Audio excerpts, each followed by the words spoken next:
What's going on, everyone? Thank you again for coming to my channel. This is Cybernox, your host, and today I wanted to do something a little different. I wanted to pick one topic so we can go ahead and deep dive and discuss everything on Halo. So I'm trying to do a little series, and the series will be called Let's Talk. In this case, we'll be talking about, like I mentioned, Halo. And to help me do that, I got two of the community's finest.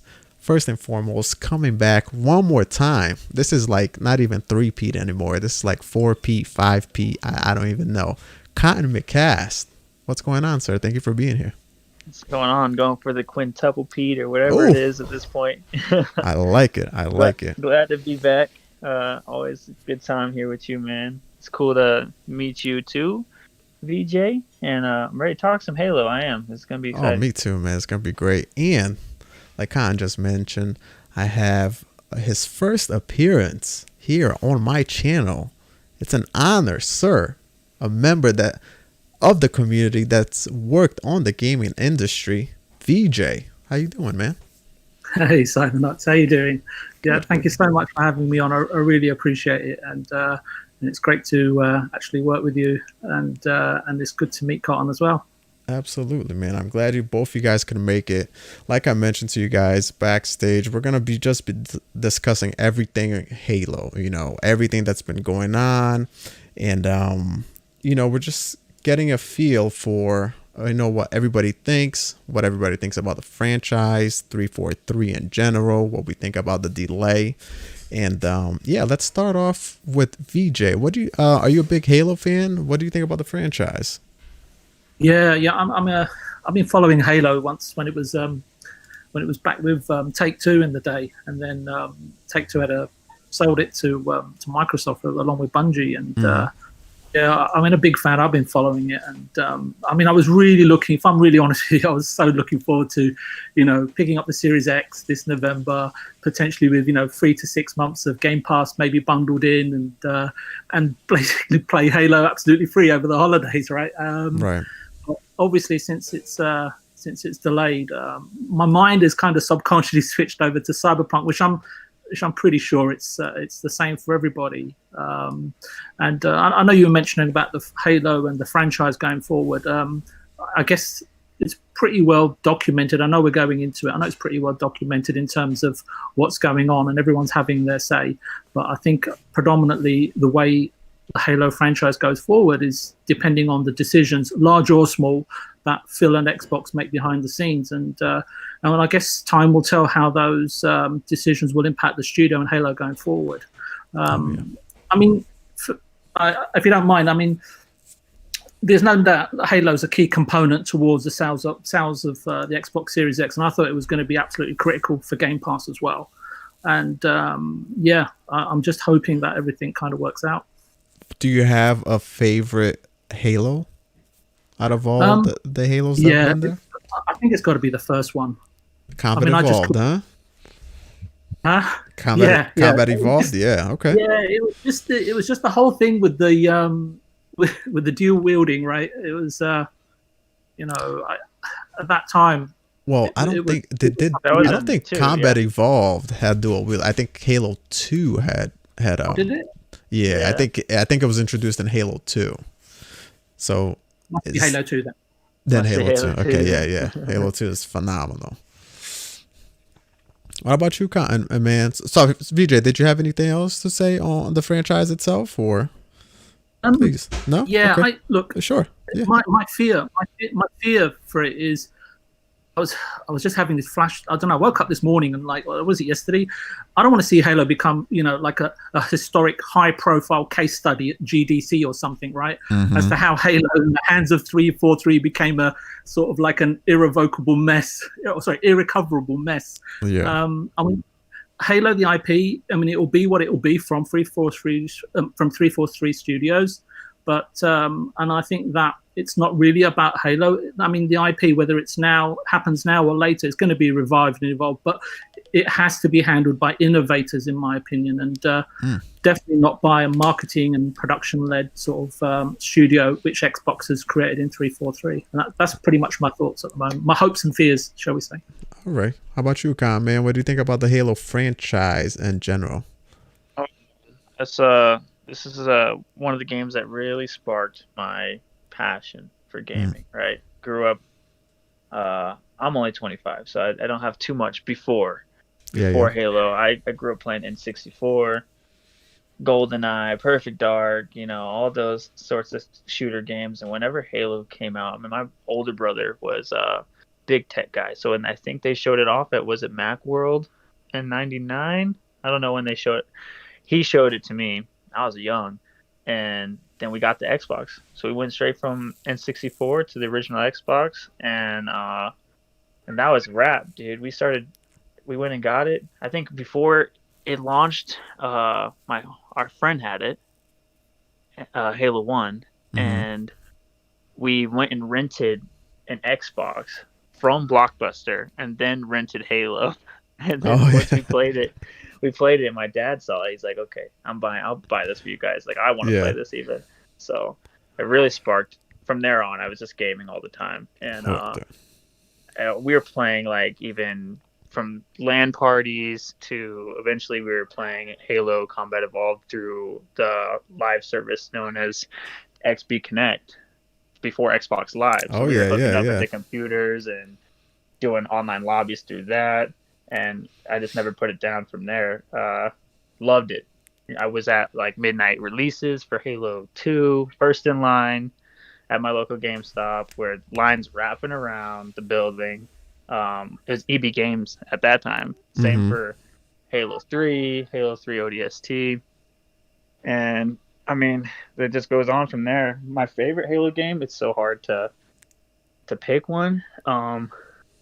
For me, the one I played the most, the one I got more serious about trying to play it online and competing was definitely Halo 3. I had like hundreds upon hundreds of hours on there, Yeah. like 600 hours probably just on multiplayer, and Mm. that it was phenomenal. So I'm a big diehard fan for Halo. As far as moving forward, uh, I think I try to give 343 some slack a little bit, even though Well, I'm definitely not the biggest hold fan hold of. that thought. Hold that thought on going forward, Well, because we'll get that to we'll get to that. Okay. well in a little bit. This is just overall Okay. in the Just franchise. overall, Yeah. dude, Overall. it's the bread and butter for me for gaming. Always Yeah. has been. I probably haven't played any game more than I've played the Halo franchise. So for me, it's actually it's actually kind of it's kind of rare when you find somebody that hasn't experienced the Halo game or doesn't mention Right. Halo being part of whatever they're either Like growing gaming up or history. Yeah. yeah, gaming history, anything like that in general. Um, the first time I wasn't when I grew up, I didn't have an Xbox right off when the Xbox came out. So a friend of mine had it. So the first time I saw Halo, you have this Duke controller, huge controller, Huge. and then I had no concept of how to control the camera. I was just like, Zero. what is this? Like zero, like none whatsoever. But at that time, I was either playing, let me see, it was either like I came from like Nintendo 64, then I played a little bit of PlayStation, and then a friend of mine got the Xbox, and he was just like, oh, you got to check out this game, Halo. And the first time I played it, I was just like, yeah, I can't play this. Like, this is unplayable. How do you even get to play this game? And then, like, the more you're intrigued by it now, right? Because it's like a challenge. So you're like, oh, wait, let me try to figure this out because it's looking kind of cool. Because on PC, it's kind of, you understand the concept of it at that time, right? So you have your mouse and keyboard. But when you got the dual joysticks, oh man, it was just a mess for me at that time. No, it's true. Yeah. So once you start getting the hang of it, and then you do the couch co-op, and now you introduce a little bit of multiplayer in there, and oh man, Halo. After that, it just took off for me too. It was just like one of those games that introduced me to like first-person shooters for the first time, where I thought like, yeah, I want to play this all the time. Like, it feels amazing, especially with a controller. For Microsoft and Bungie and for them to introduce a first person shooter like that and literally let the gamer community know, hey, yeah, we're capable of, playing first person shooters on console too. To me, was a game changer, man. It was amazing. But from my first experience, not to like Halo to where it is now, it's such night and day, which is awesome. Right. And I always laugh at myself at that story.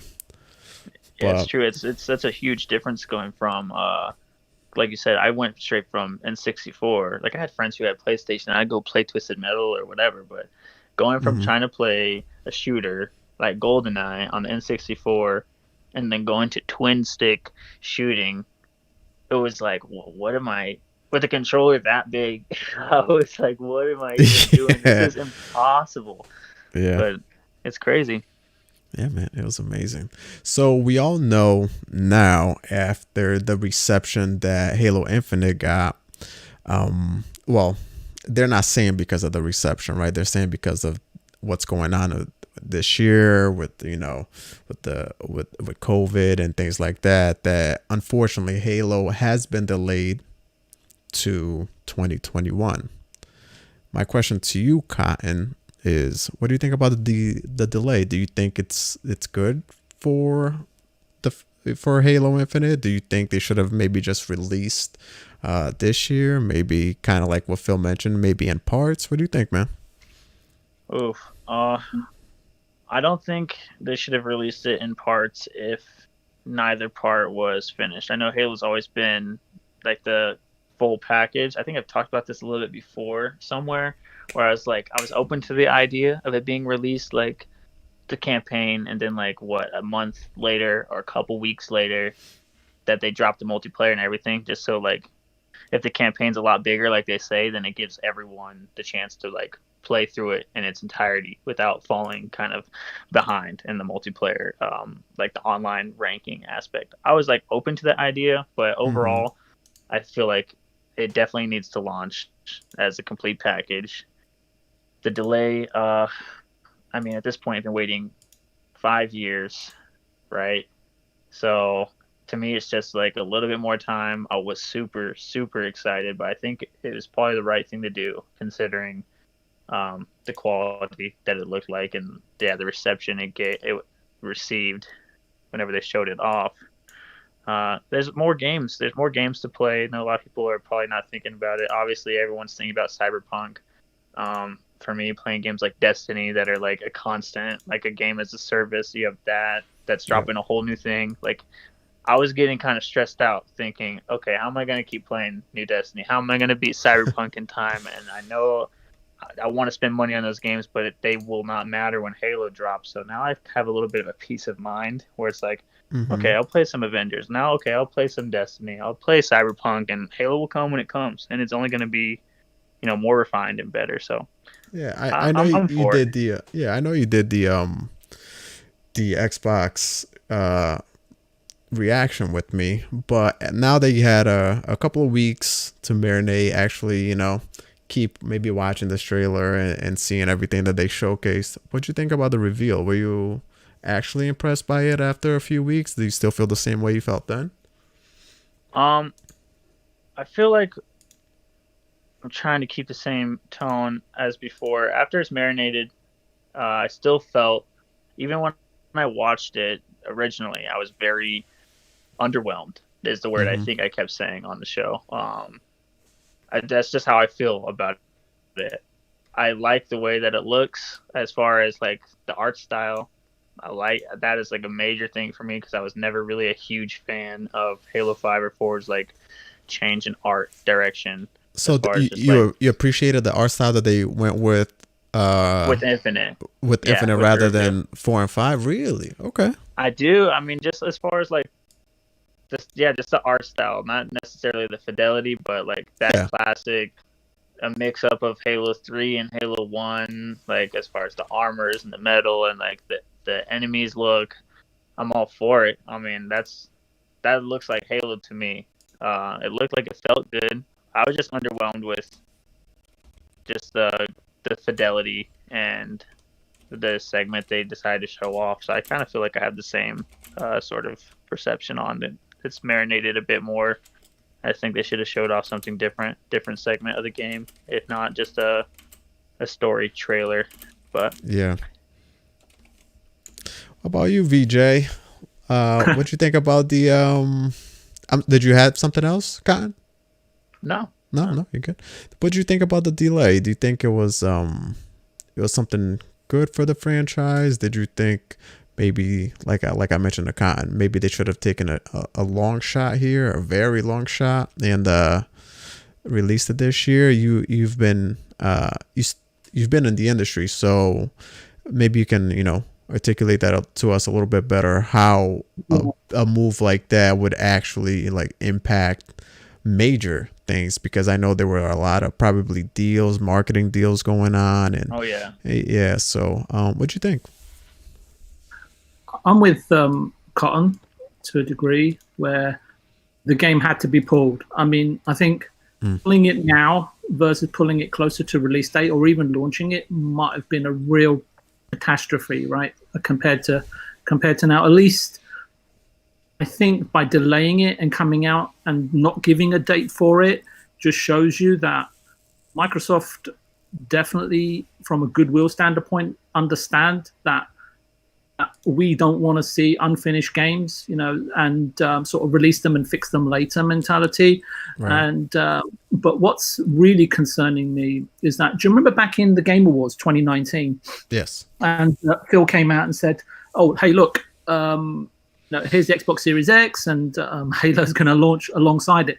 That actually sent alarm bells through me. It was like, okay, so now you're giving the whole team another hardware format to hit, a system that they're probably not even familiar with yet, not embedded with completely. And so you think they weren't familiar with? You didn't think they were with the with the Series X or PS5? I think it's at least another year to 18 months before developers are fully embedded with the system and understand it. Yep. There's no question. I think they knew back then that it wasn't going to come out, because if you look at it, you've got November, right? And if you work backwards from November, you've got at least a month to 2 months, right, for production, manufacturing, shipping, logistics, getting it to retail. You've got at least 2 months before that they would have had to submit their Gold Master candidate. This is not Gold Master, this is Gold Master candidate, where they've got the game locked down and they're submitting it now for first party Q&A and fixing bugs and anything that they find. So if you were there wasn't a lot of time left in terms of production. They were at the phase really where they should have been sort of like starting to balance the game, polish it, and so on and so forth for about 6 months preceding that. So I think a lot of these issues were definitely known. I think if they weren't, then there's some serious issues in terms of whoever the trustees are in this project, the ones that look after the project, look after the stakeholders and communicate between the two to make sure everybody's on track, everybody's on the same page, and the project is on track to and as planned to be successful. But if that but from what they're, so I look at it from that perspective, but what they're sort of like doing from a PR perspective, public facing, it doesn't match up. And that's really concerning, because then it really makes me wonder, where is the project? And just by what Cotton just said, is that when they actually showed the game, it was pretty lackluster. It really didn't look like it was complete. It didn't look like it was optimized. It was a little frightening. And I think they fundamentally had no choice whatsoever. Maybe to your point, let me just add something real quick. This is a unanimous decision because I agree with you guys wholeheartedly. But Dealer mentioned something on one of his podcasts that he had heard from some bigger ups on in Microsoft, that they hadn't even looked at the game before that demo, before they even showed it at their showcase. Really? Yeah. Wow. And that to me is just in itself like unexcusable. Like especially for the Halo franchise, this is the flagship title for this launching beside the Xbox Series X. This would have done wonders for the Series X, for console sales, for Xbox, for everything. But go ahead, VJ, keep finishing your point. Sorry to interrupt. these guys chime in. Doesn't this fly in the face almost as a contradiction that Phil is a gamer? Because as a gamer, whether you like first-person shooters, whether you like RPGs, or whether you just love Fall Guys, if you're a gamer, you're always keen, you're always interested to see whatever the game is, whatever the visuals are, whatever format it's on. And it's like Phil's PR and marketing department. It's just really, and I've said this a few times on Boom Channel, it just really frightened me. They're not on the same page. They seem like, I don't know, they just seem to be putting Phil and Xbox, the brand, constantly behind, I think it's behind the 8 ball, right? Yeah. And they shouldn't be, because let's be honest, up until they showed Halo, right? In my opinion, Microsoft did everything right, other than maybe the May event, which can be sort of argued was a misstep. But they built the hardware. They had the studio acquisitions in place over the last few years. They had the resources we know to meet Sony at retail, if not even undercut them. Game Pass was fast becoming what, 10 million or 15 million subs, and improving as a service. Backwards compatibility, whether you love it or you don't, it's still pretty admirable. And you had third party marketing deals in place, which we were aware of with Valhalla and Cyberpunk. So I think what Mike and Xbox and Phil, which I really hope they're doing this right now, is realize that designing hardware and designing a marketing plan is completely different ball game compared to making video games. And I think Xbox is still learning about this. And especially with this, and the most shocking thing for me is the fact that the studio is not in another country. It's on their doorstep. Yeah. It's just down the road in Redmond. So anyway, I'll just stop there. I've got loads more I could talk about. Oh, yeah, let's talk about it. You know, there is a lot to say in that regards, because I think the day of and even the days beyond, you're still on that Halo hype. You know, you're so excited for it that I think your excitement kind of, you know, you're oblivious to some of the things, and then you start really looking at it. But one thing that I will say, I think I mentioned this every single time, I was never a fan of that art style. I said, hey, that's somewhere where they want to go. That's fine. You know, it's their game. They can, and I understand in a way too, being that Halo was going to be now more open world and, you know, hopefully, like a service game, like, you know, they'll just someone like a Destiny game that keeps supporting it. So, like I said, the cinematics, that art style, I wasn't a fan of, which, but once, you know, you were actually playing and then you saw the first person view, I really didn't mind it. But it just, the visual, whether you like it or not, that's like the first thing that people are gonna jump at no matter what, especially Microsoft, that they've been touting about the power of this console and how Halo is gonna look and play best and do X, Y, and Z on this console.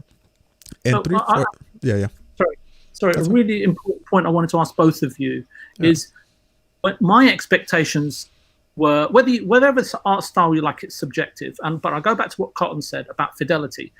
When I saw, do you remember the trailer from 2018, the E3 trailer, where they shown like almost like a concept visual trailer for the game?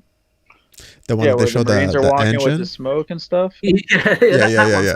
Mm-hmm. And like, I think I have it here. Let me see. At least for me, I thought, okay, fine. Oh yeah, I'm showing it right now. But at least come close to that vision. And whether they change the art style, I think that the visual effects, the ambience, everything about it, I thought, you know what? Even like current gen games are kind of like, even Red Dead 2 coming close to that sort of look and feel. And I would have thought, look, at least come close to that vision. I mean, I don't even know what to call it, but why create that trailer and then not deliver anywhere near that? Nowhere near. I'm showing the trailer right now, and the trailer looks, you know, it looks completely different than what we saw. Yeah, it looks phenomenal. Yeah, so I can't really, especially since like I was mentioning, like whether you like it or not, the visuals are the first thing anyone is gonna attack on this game. You know, it's the intent behind that trailer. You see, that's critical for me. Yeah, that too. And I've always mentioned this, and ever since Halo 4, then Halo 5, I always felt that 343, unfortunately, they don't have an identity for Halo.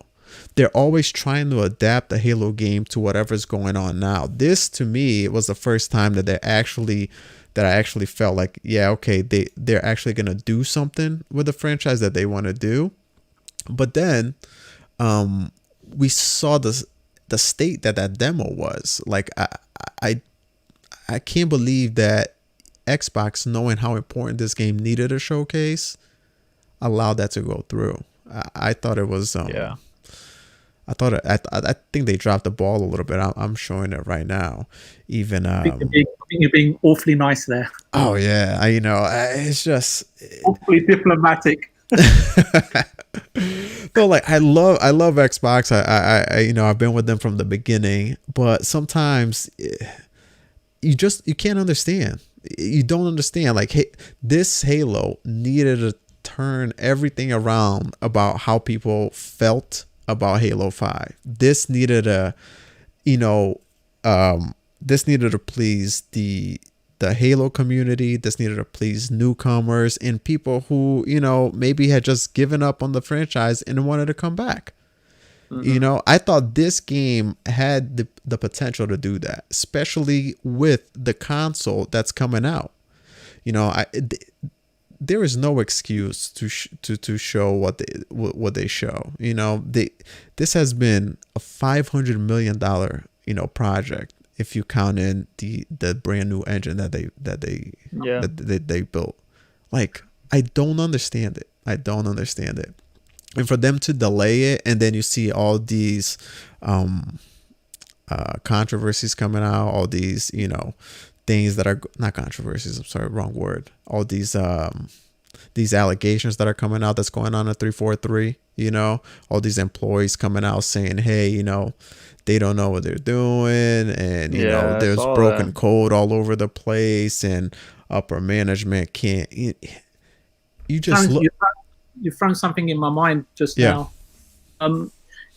You're talking about your impressions of the game and not quite understanding how it's got there. So if you want to look back at history, rather than sort of like, all these articles are coming out saying this has happened and that's happened and stuff. So if you just look at the game fundamentally, if you ask developers, like seasoned developers that have been in industry for a few decades, they will tell you, after seeing the reveal and looking how lackluster it looks, they could see the issues, and they would just point to, historically, why do games end up like that? And it's pretty much because it's a misconceived project.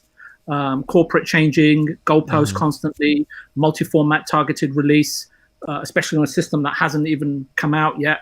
And obviously, when those sort of things happen, and then you're up against time constraints, and you've got to hit the marketing USPs and corporate USPs of it must be 60 frames per second, must be 4K, must be 120 frames per second in multiplayer. You're already hindering the creativity in the team, because now it's suddenly a production, marketing / engineering-led project rather than a creative one. And in order to appease everybody and get things done, what's happened is that what happens in this kind of environment, that you get teams making hasty decisions and making hasty fixes.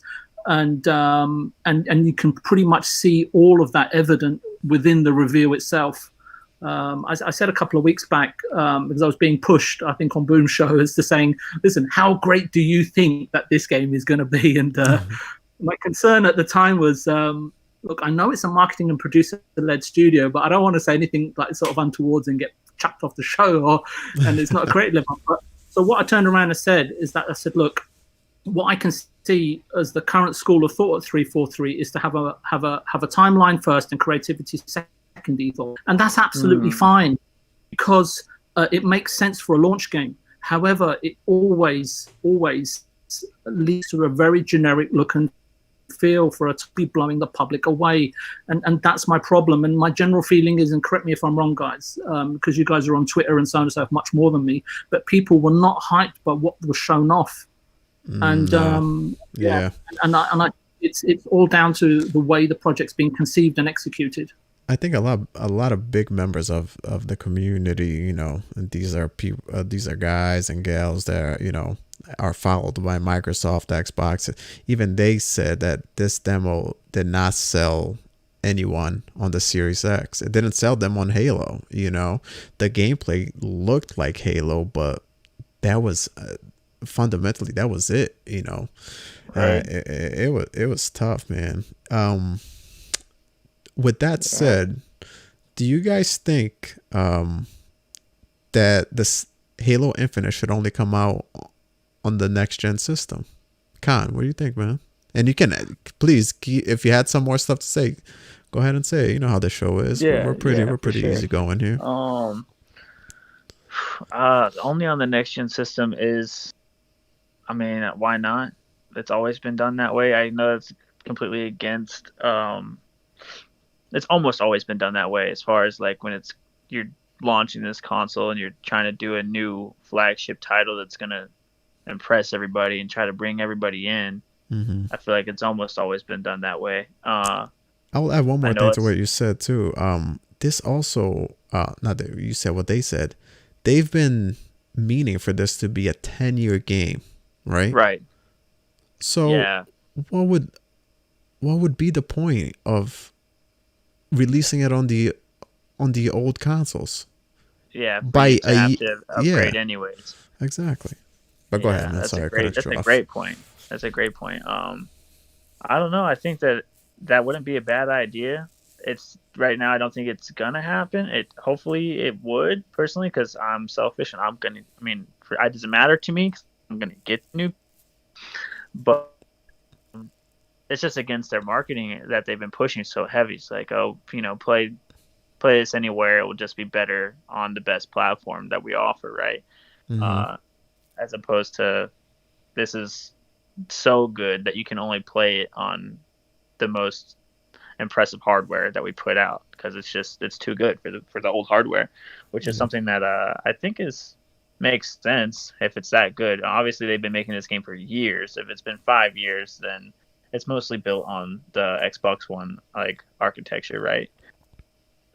For sure. Yeah, especially I have no idea about game development. I don't know anything. They so cool started VJ in here. Yeah, sure. yeah. They started this, they said 5 years ago.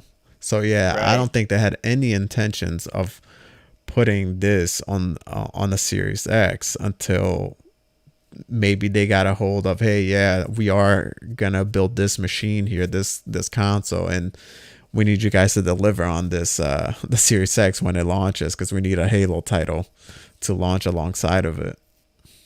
Yeah, and I think what's been like the max that a Halo project has really took in the past, I think it was like 3 years, from Halo 1 to 2001 to Halo 2 in 2004 to Halo 3 in 2007.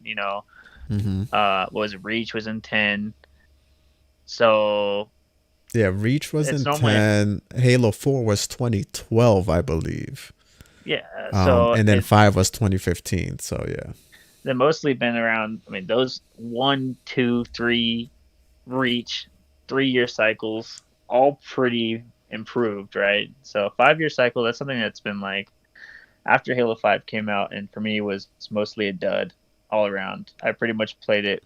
I know people love the multiplayer for it. I did not care for it at all, with like all the box, like the loot boxes, like the cards and stuff. Like I just didn't care for any of that at all. So I just didn't really play it. After that, I was just like, one of those people who's like, I love Halo. It had its time, sort of thing. For me, it could never have been like Halo Combat Evolved, Halo 2, Halo 3, ODST, and Reach. Like for me, those are that arc within the Halo games is so complete that for me it can't be like tainted. Like 4 and 5 are cool, like they add things on, but 343 has to like really prove themselves.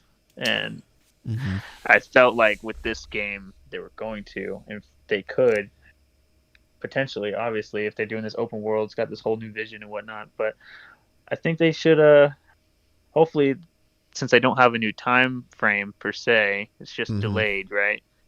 That they could. They just delayed it, to 2021. A lot of people are speculating that it's going to be holiday, which VJ's right. I think that there's as far as he was saying that it's like they were putting like a timeline first and creativity second. I think that's Yeah. super true, even though it's been 5 years, which for me is telling that like they've really been trying. I feel like they've been either they're not efficient, or they've been like, Well, putting things in and then taking them out, or yeah, whatever let it me is. piggyback off that point because it has been 5 years. I think their studio size is enormous. Right. Over 1,000 people, I think, right? 1,200 employees, I believe, something That's of what that I nature. believe it's right around there. That's insane. I know a lot of contractors, that I understand, but think about what a contractor does, right? You're contracting him or her.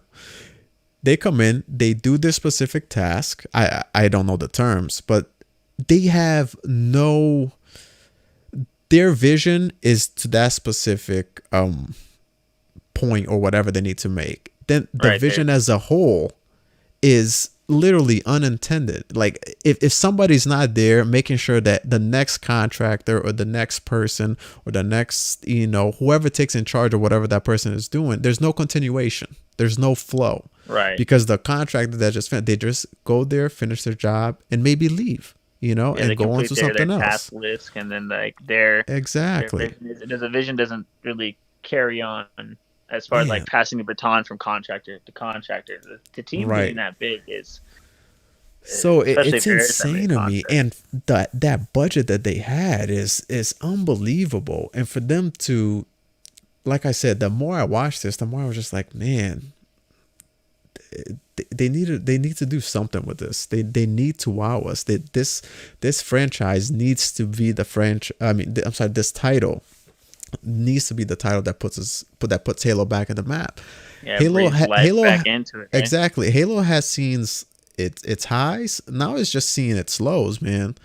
Nobody stays on the I mean, now respectively, it's on Steam now, and a lot more PC players are playing it here and there. But Halo's multiplayer, the concurrent players, is extremely low, very low. Why?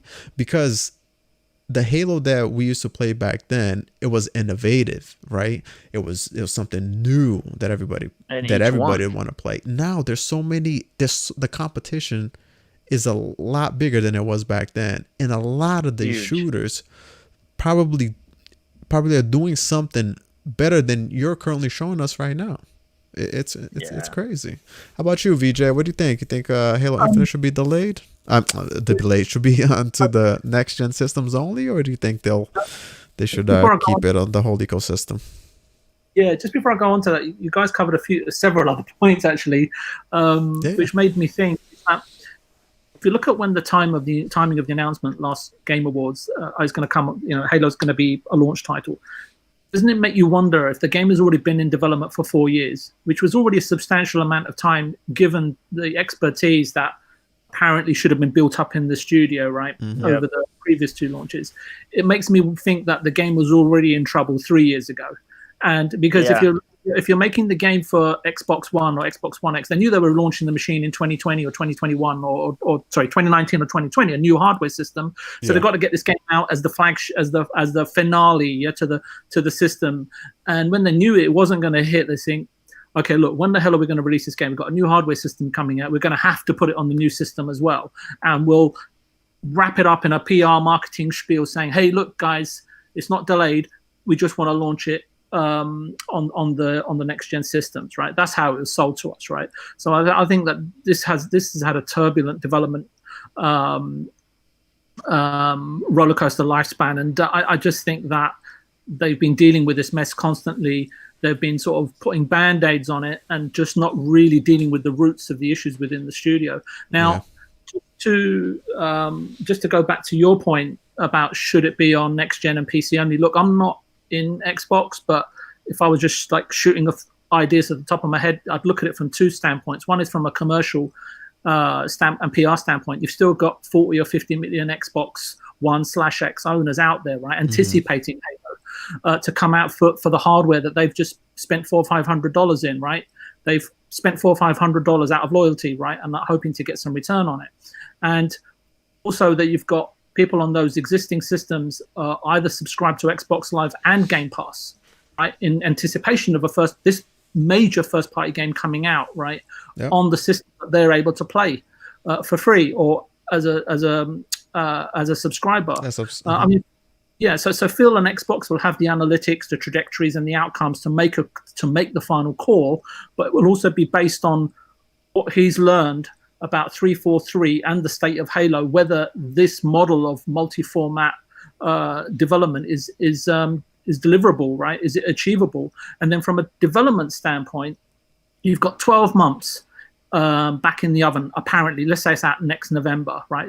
If it's out next November, I know it's 15 months, but taking off shipping, logistics, taking off QA, and all of that sort of stuff, you're looking at 10 to 12 months really back in the oven. And looking at the state of the game, it's not a lot of time. However, if it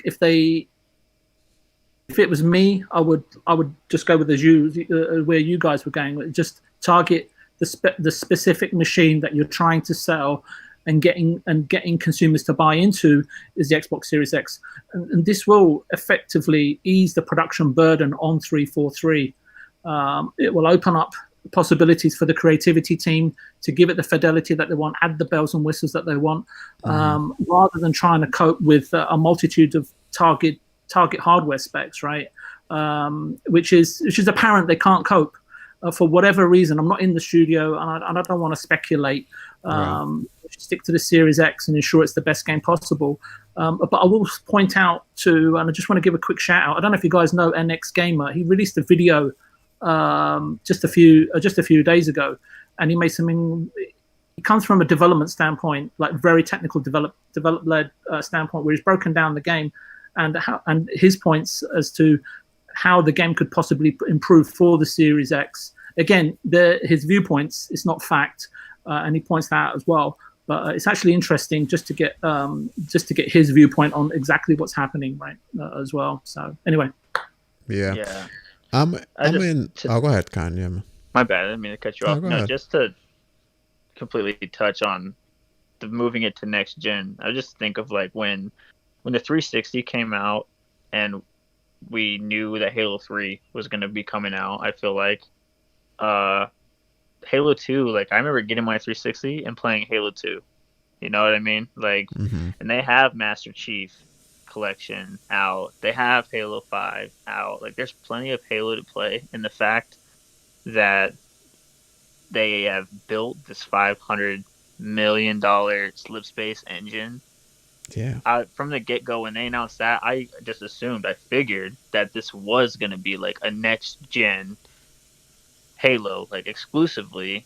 I never really cared after the fact when they said it wasn't like an exclusive next-gen, but just thinking about that, they've spent that much money on an engine that I don't know how it works, but you would think that it is like completely more advanced than what could run on the Xbox One. So I think that it should have definitely been exclusively onto it, because there's there's people playing Halo Master Chief Collection from what I see on Steam, and it's no problem to get into a game on the Xbox across any of the games. So I definitely feel like that they should have gone that route. I hope that they really make it feel that way with this time. Like, take the time they're doing now to really push the ray tracing, push all these different elements, so that you don't really feel like it's an old game that was brought forward. Yeah, like even after the enhancements that Halo 5 got an enhancement patch, I believe, on DX, and that game looks amazing. You know, I think it looks better than Infinite did on that demo.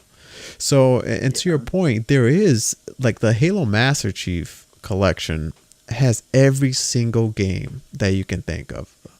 Pretty much all the games in the franchise, with the exception of 5. Did they add 5 on there yet, or no? No, not yet. But it is. It's all of them except for 5. Yeah. So you had tons of Halos to try out, and 5 is on Game Pass, right? Yeah. Yeah. So you can literally try the franchise, and if you feel that franchise is for you, maybe it would, entice you to buy the new console, right? Hey, this only plays on Series X because of X, Y. I mean, for crying out loud, this game wasn't even gonna launch with ray tracing. One of the key features of this whole thing. The whole narrative has been about power and how it's gonna have like the best performance, the best visuals, gonna have ray tracing, and unfortunately, we weren't gonna get that till next year. You know, you're already launching a title without some of these key features, and that's what I'm saying. Why is that? Is it because of a development issue? Is it because they're trying to, hold it back for this current generation? Or is it just because they weren't ready? What is it? Like, we don't know. But this Halo needs to wow, like I mentioned before, everyone. And if for it to do that, if it only needs to be on the next generation, next set of consoles, the Series X, then I'd say go for it, man. This one needs to deliver. I think there's a the Halo franchise is hanging on by a thread here, and I think this needs to deliver, in my opinion.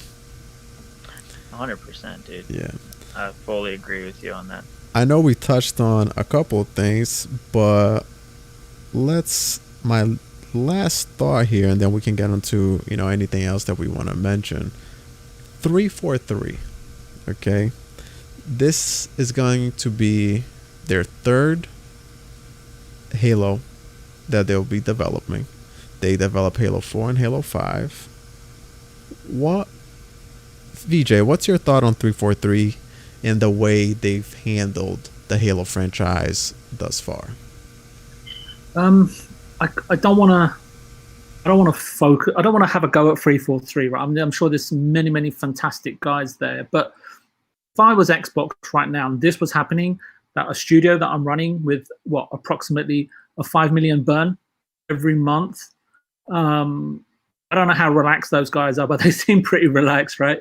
Xbox right now should be reviewing pretty much every first-party studio, and not in terms of deep dive investigation, but looking at its management tools as this situation should never have come to pass. And now that we've been actually discussing, it's making me realize that this is not something that's just happened. They've known about this for at least a couple of years, and especially with the first-party studio at their doorstep, which I've already mentioned. But they really do have to put friendly systems in place, especially if you look at it. How many studios have they bought in the last 2 years? Is it 13, 14, 15, something like that? And they're looking to buy more? They have a total of 15 studios now. So, they've bought quite a few. Right? Yeah, and it makes you wonder, right? Bungie left them. Rare was kind of redundant after they spent nearly 400 million on there. And now they've got this situation with 343. So even before 343, there have been issues. So who do you look at? Because for those situations occurring, not just once, but again and again. But so they need to put systems in place so the stakeholders on both sides, in the studio and at the exec level, can more easily identify the issues before they occur, and whether they recognize and understand and know how to manage these issues, I think is the key issue right now. And as for 343, I'm sure a review has gone on right now in terms of what's happening at the studio and how they need to move forward. An eventual post-mortem is going to happen, right? Just looking at the whole project, whether they take it seriously or not, I don't know. But clearly, they don't have someone, and I was looking at this today, comparing them to Sony studios. They don't seem to have someone like Shannon Studstill or Herman Holst and maybe as Angie over at Guerrilla now, right, who's taken over from Herman. I would actually recommend, if you get a chance, to have a look at. I don't know if you've seen the documentary Raising Kratos. Oh, that documentary was phenomenal. Yeah. Yeah. So to anyone, just for a brief insight, it's nothing to do with God of War, but there's a phone call in there somewhere, just for a brief moment or two, where Shannon's having a chat with PlayStation HQs, trying to get across to them, look, we need more time. The project's, we can't rush it. We're going to need a few more months, and it might fall outside of our financial year, right?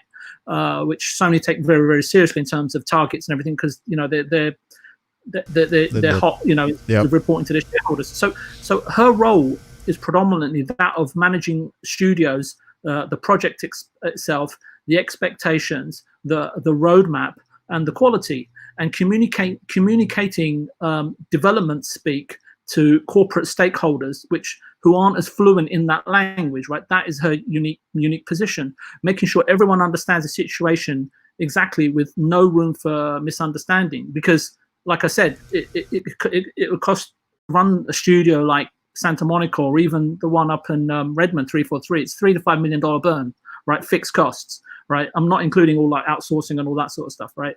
So, and I'm maybe just sort of like kind of oversimplifying her role. So don't take me literally there. I'm just trying to keep it elementary as possible.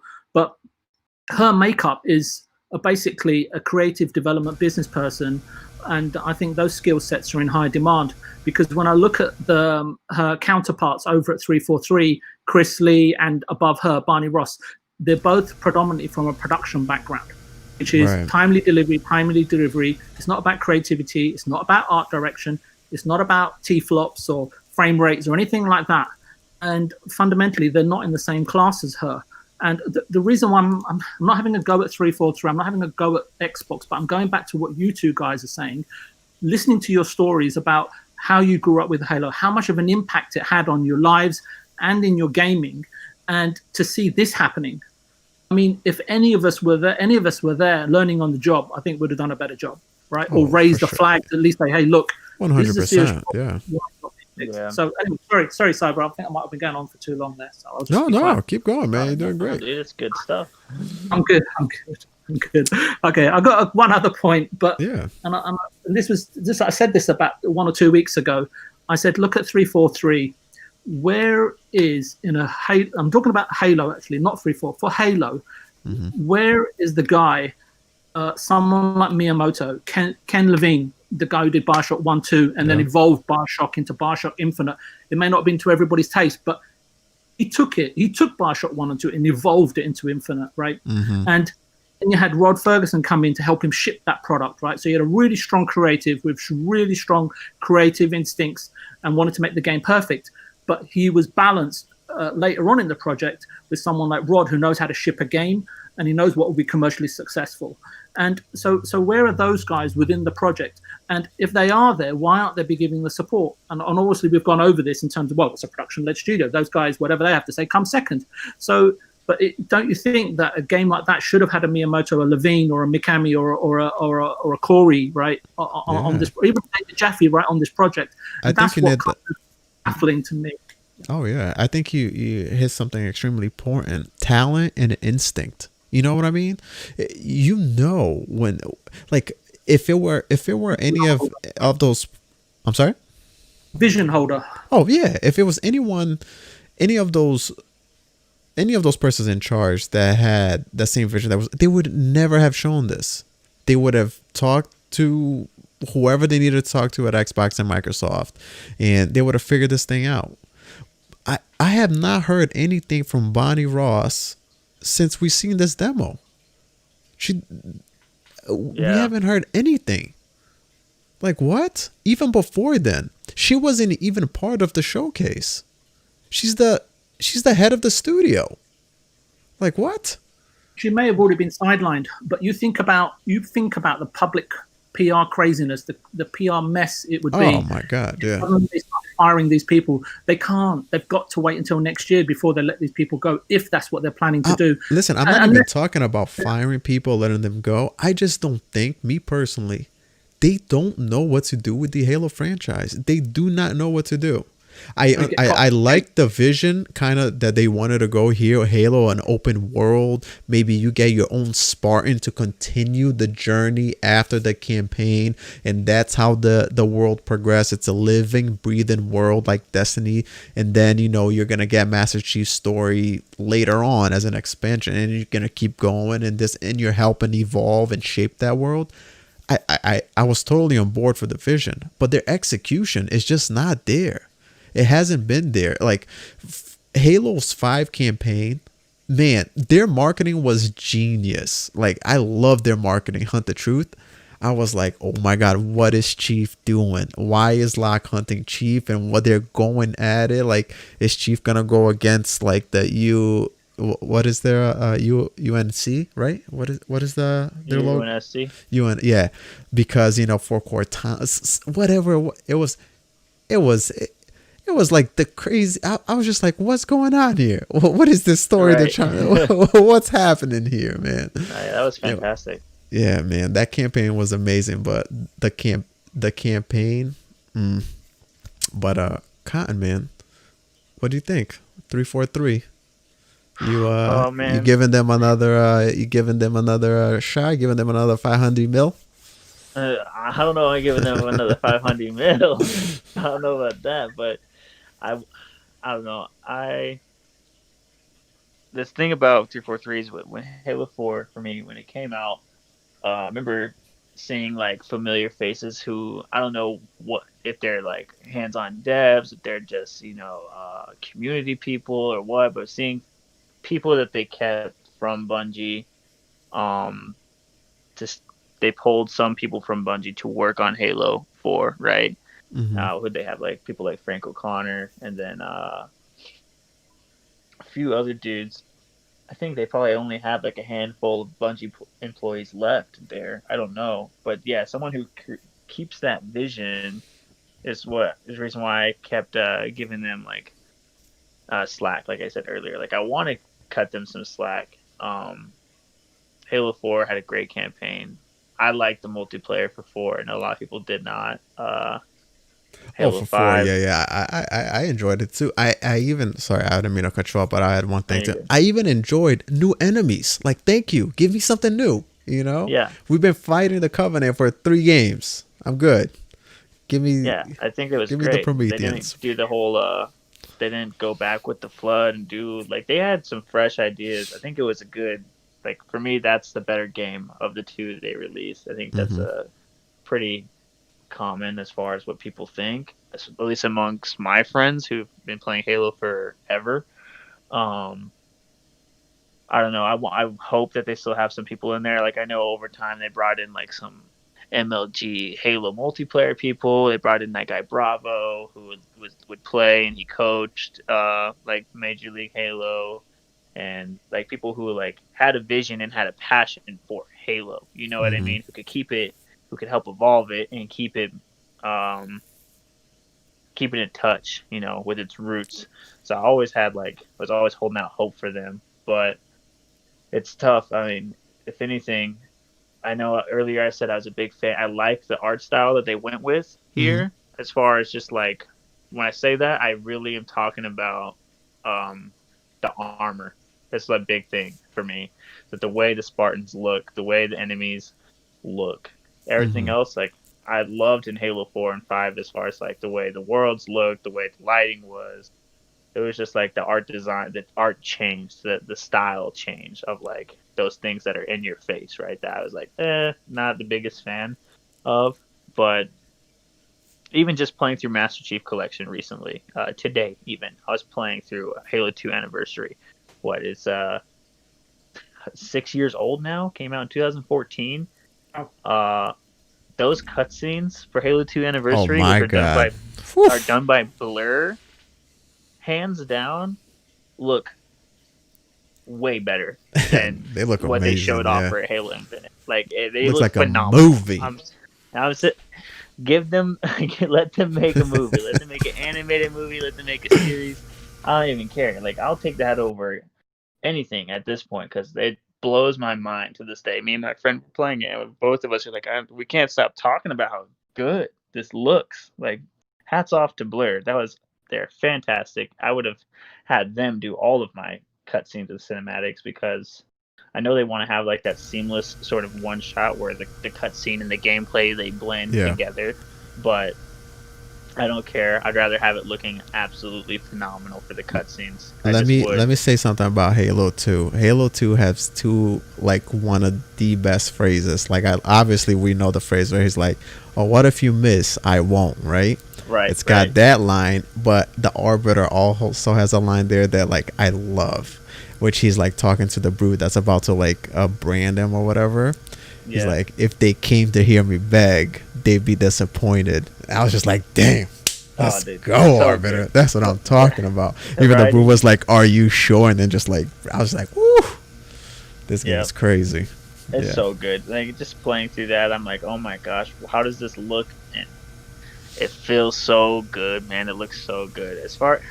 I mean, we don't have any other choice but to give them a third shot at this, But if that team at Blur, like, because they did it all themselves, those cutscenes, and they aren't just reimagined. I mean, they aren't just remastered; they're reimagined cutscenes. And if you because you can switch in between them back and forth, right? Like with no loading, and you can see what it was and what it is now. And they're completely different. Not just as far as the graphics, like they added in completely different shots. Like that team is a team that I feel like has passion and has vision, and it completely made something that was great amazing. You know what I mean? So I just hope that they've been working closely with people who have that sort of passion for Halo. And when you have, like we mentioned, like a bunch of contractors and a bunch of like 1,000 employees who, probably have a task list to get done, and then that gets passed to somebody, and the vision can kind of get lost in the sauce of checklists, right? I don't know. I want to cut them slack because I want it to be good, but at the same time, for me, a lot of my friends who were like, all we did was play Halo every night. Whenever Halo 4 came out, a lot of my friends never even played it. They never even played it. They never even played 5. This game has to be that one that breathes life back into the franchise, because Halo's big, man. It was a worldwide phenomenon. Whenever Huge. 3 and 2 were coming Huge. out. It was like on the scale of the media covering it, to the point of like they would cover like when the final Harry Potter film came out. Like it was everywhere, like all over the place, and it has potential to be that way. But I don't know if 343 is if they necessarily have. I don't want to knock them either, because I don't know anything about the process of developing games, but it just doesn't seem like they're always kind of chasing tail with like, oh, maybe just even the fact the way like the guns in Halo 5 are. Like I know you got to evolve the game and have the aim down sights, but like giving the battle rifle like a clear red dot, and then doing like, which is completely just wasn't ever the style. It's just like kind of, oh, let's bring in some of these Call of Duty players. Oh, people want to bring in a battle royale. Battle royale would be cool for Halo. I think it could be done right, because it's always had like, picking up guns off the ground style gameplay. So, finding your loot and just out shooting people could be a cool way to do a Halo battle royale. But I would love a Halo battle royale. I think it would be great, but I don't want them to be chasing trends. Like the thing about from Halo 1 to Halo 2 is like they added things that they these wow moments. Like you remember when they showed off Halo 2 at E3? That's like that mission on Earth that's not even in the game, where he's going through the town. Oh yeah, bleeding everywhere, and then like he picks up a gun and he's dual wielding. That's dual like wielding. Oh my god! People went crazy. And then later on, whenever he's the ghost pulls up, and then he hijacks the ghost, and everyone's like, no way, like what's going on? And then you move to Halo 3, and they have moments where he's like, he throws down the bubble shield, you know what I mean? And then like you have the plasma pistol that shuts down vehicles. It's like, oh, how come we never thought of that before? Like things like that, as opposed to like when you bring in Halo 4, what did it do different from Reach? Like they had armor abilities in Reach. You know what I mean? They already had the thruster pack in Reach as armor ability. They didn't do too much besides bring in new enemies. And I felt the same way with 5. Like they just kind of innovated on what they already had. Like, if you know what I'm saying, they didn't bring anything super fresh to the table. The most fresh thing I've seen in Infinite from the past is the fact that it is kind of semi-open world. So I want to see. I kind of got off topic about 343, but hey man, it's just let it all out. It's fine. Let it all out. Say it with your chest. It's fine. Let it out. I want it to be as good as it can be, and I want it to be fresh. You know what I mean? Yeah. So it's a big task, especially when you have all these different games that are the competition is so much more dense than it had ever been before back then. But I'm gonna give them some slack and give them the one last shot. I mean, if this game flops, if it doesn't deliver on campaign and multiplayer like it has to, I think they got to reassess whether it's completely just kind of mostly cleaning house and getting like a hardcore core dev team that is like all in. Mm-hmm. You know what I mean? On Halo, people who are passionate about Halo, like just even having people like us or people who live and breathe that game for so long, you can be in there and give creative advice and maintain vision. I think that might be what they're lacking, but at the same time, I don't know them, and I feel like working on a game for 5 years, you can either get burnt out or you can be the one driving force in there that's like, nah, this is what's going to make this great. You know what I mean? So I don't know. One more chance for them for me.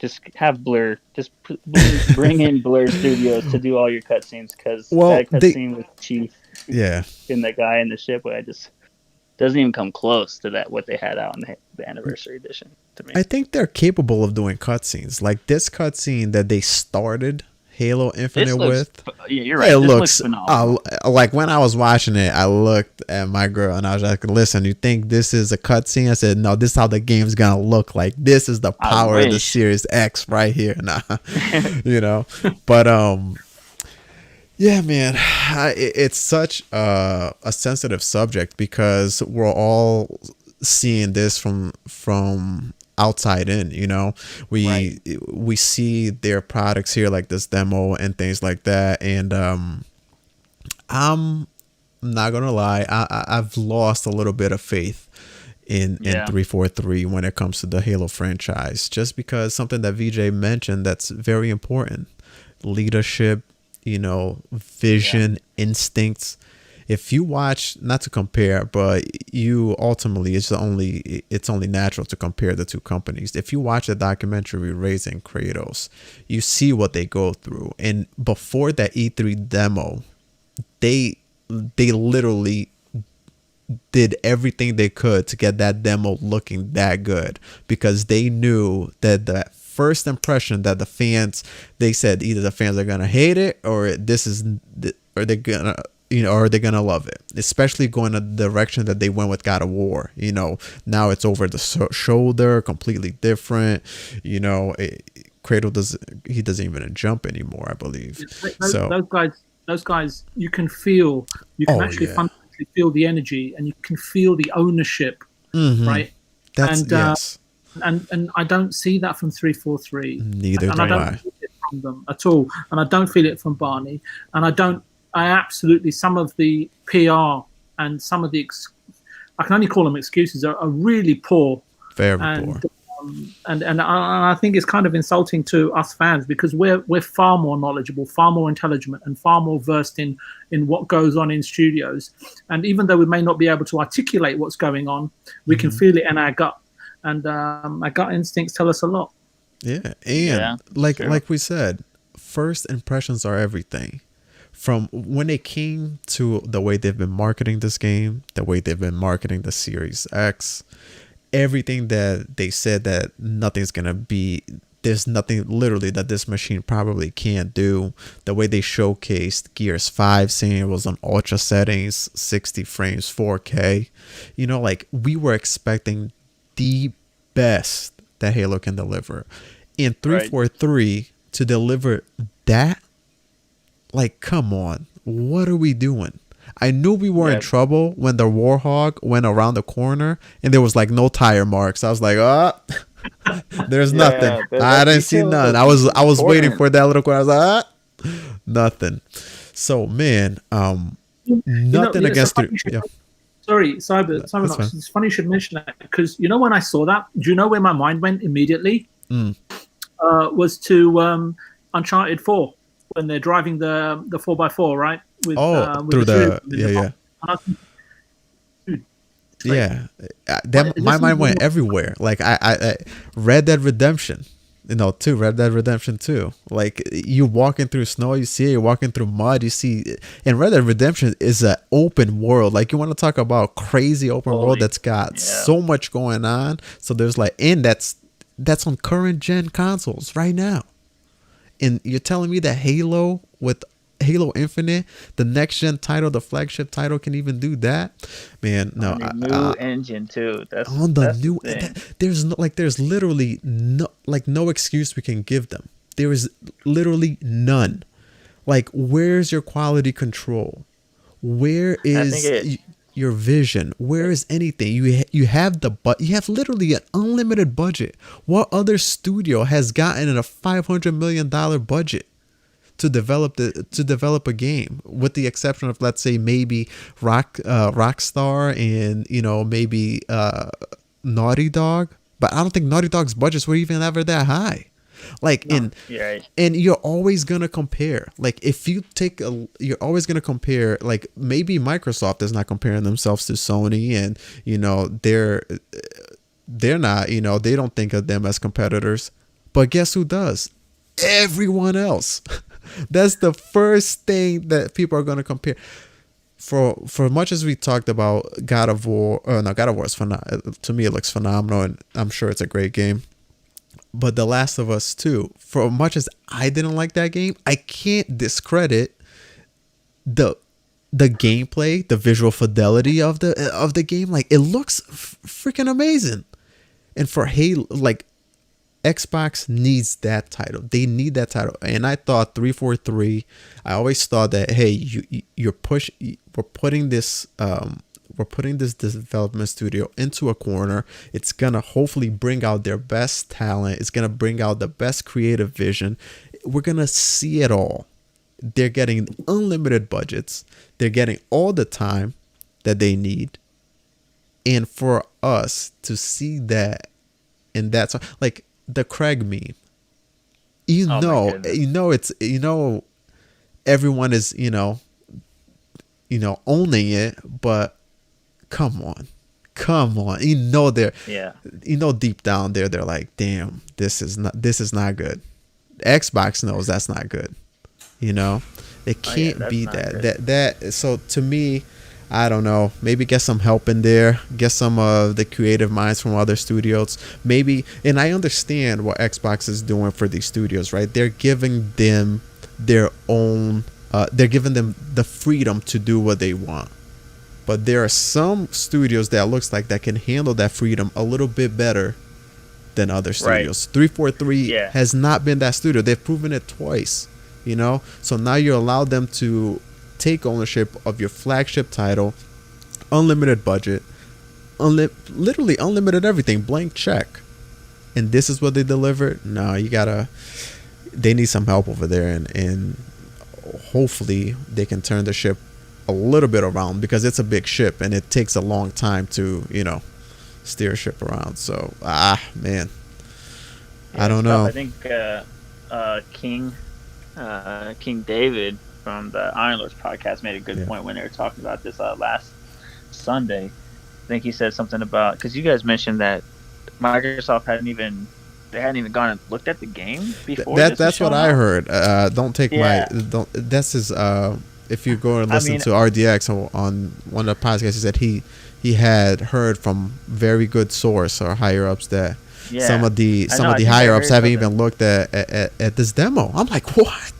Yeah, I think that runs true, because they would have, I don't know, I think King David said that something about you got to check on your kids, especially when they aren't necessarily accountable, when they haven't quite hit the mark on. People will say they missed the mark on 5. You'll hear from other people who say they missed it on 4. You got to check on your kids. That's a huge point you made that I completely agree with. There is no doubt that there's talent at 343, but like I mentioned, they don't know what to do with this franchise. They're always catering to something, or they're always just trying to. They're not being innovative. They're just trying to adapt the game to what's going on now. And like that's not what you do. Earlier. Yeah. Go ahead. Yeah. No, my bad. It's like you guys mentioned how the lead how they don't have like a visionary that like people don't really rally behind. Oh, Bonnie Ross is like she's in charge of 343. You know what I mean? Like I've seen her face. She's more like a business face for me. Like I don't. That's all I know about her. But like when you I think of a game like Destiny, and with Bungie, to bring it to Bungie here, you have the game director now of Destiny is Luke Smith. Luke Smith started working for Bungie back in 2007 when they were doing Halo 3. And he started off as like a content community type guy. Dude, he's literally become the creative director, and he's a familiar face who has like this passion. Some people hate him, some people knock on him, but you can't say that like that game has been like he's been there since the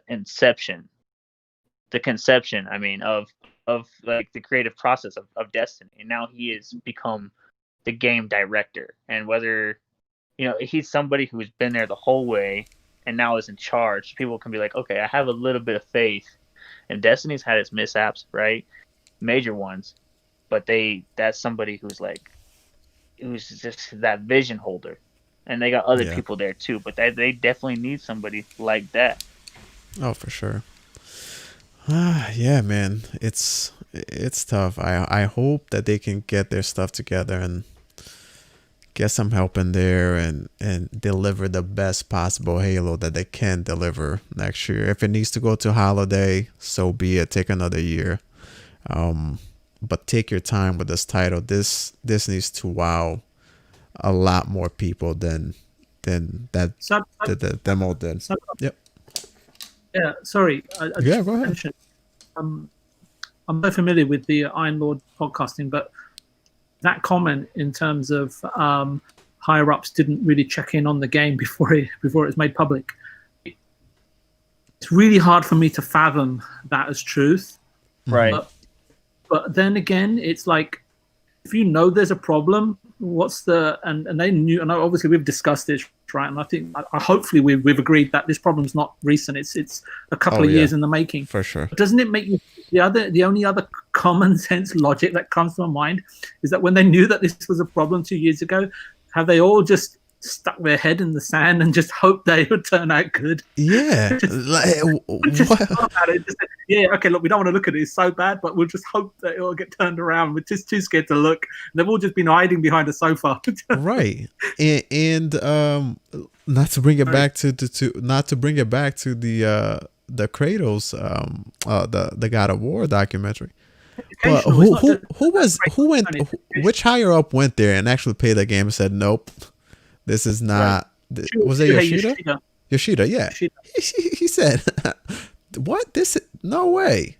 And they had to, kind of take that feedback and go with it and understand where he's coming from.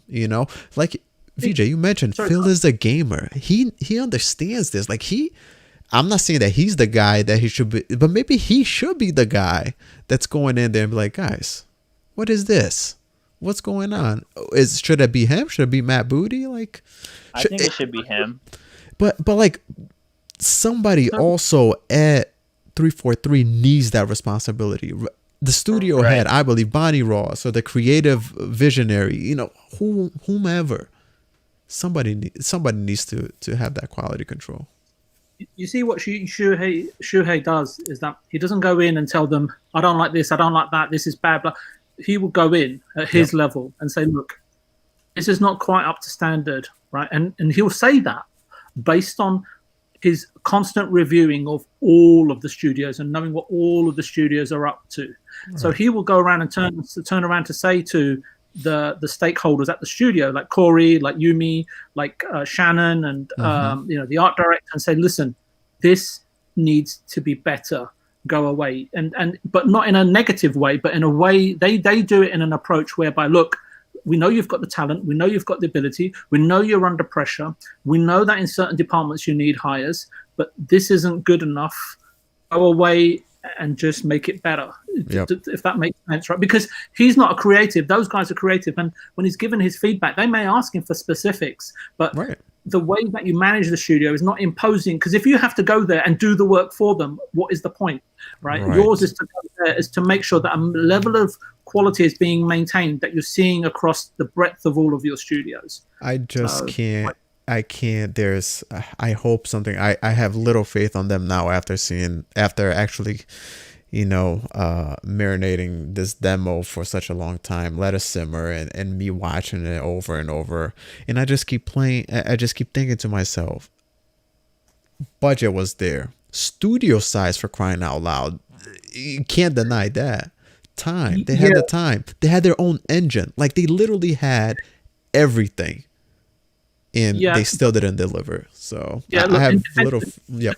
In defense of 343 is that I will tell you again, it's fundamentally down to Xbox executives looking at what they've got to achieve over the next 2 or 3 years, knowing that the Xbox Series X is in sight, marketing driving, saying, hey, look, in order to combat Sony, our analytics show we've got to beat them on price. We've got to show 60K, 4K. We've got to market to 12 teraflops. We've got to market 120 frames per second.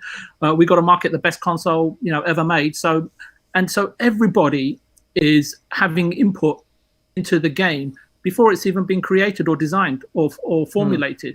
And going back to what Cotton is saying, I think that Blur and studios like that, what they are used for is that those guys are expensive and they have a lot of creative directors in there. And there's sometimes these guys are told, listen, we want to make a game, a first party game, go away and give us a concept trailer for how Halo should look. And they don't even need to do it, at super high end cinematic CG. They can make those cinematics at game quality level as well, just to get a vision down that everyone can buy into and deliver, right? And there's so many ways to approach a game. It can be based on some new technique or technology or gameplay or gameplay. I think that was done something for like that for The Witcher 2, I believe. The Witcher 3.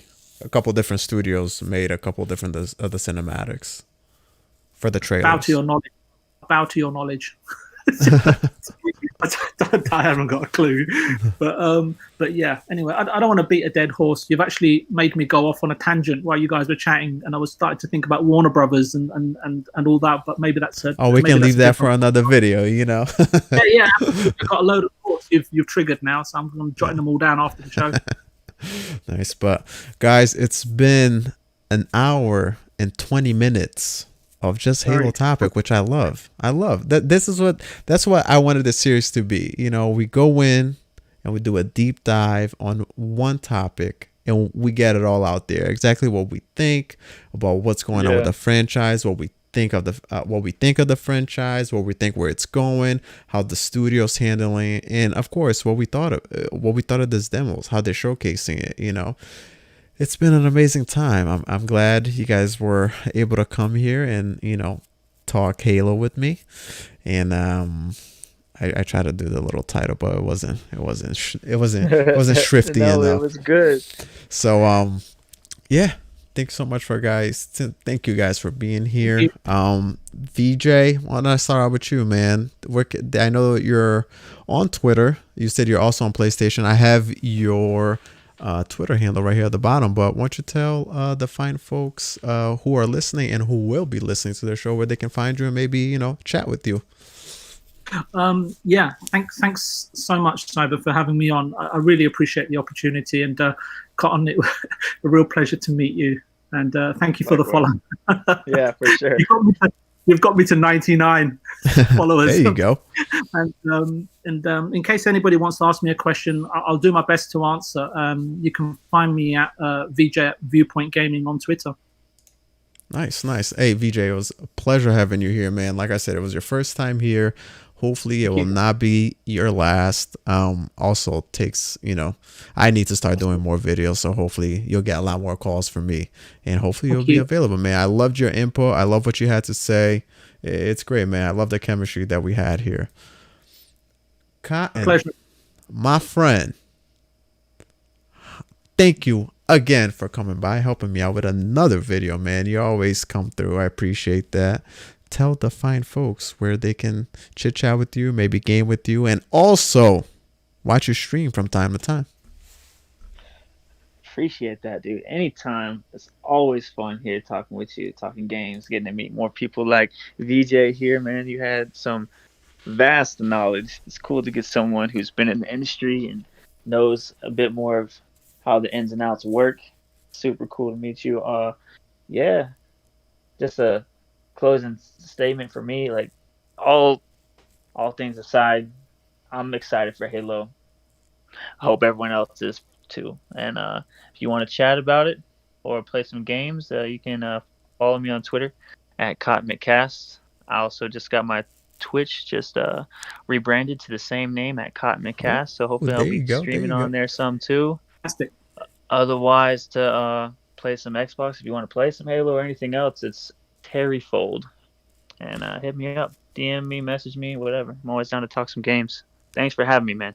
Oh, absolutely, man. Thank you guys so much for being here. Honestly, I couldn't have done this without you guys. You guys, I love, just talking about any topic, but specifically a topic like this. It's always great to bounce ideas and, what we're thinking off each other. I think it really adds on to the show.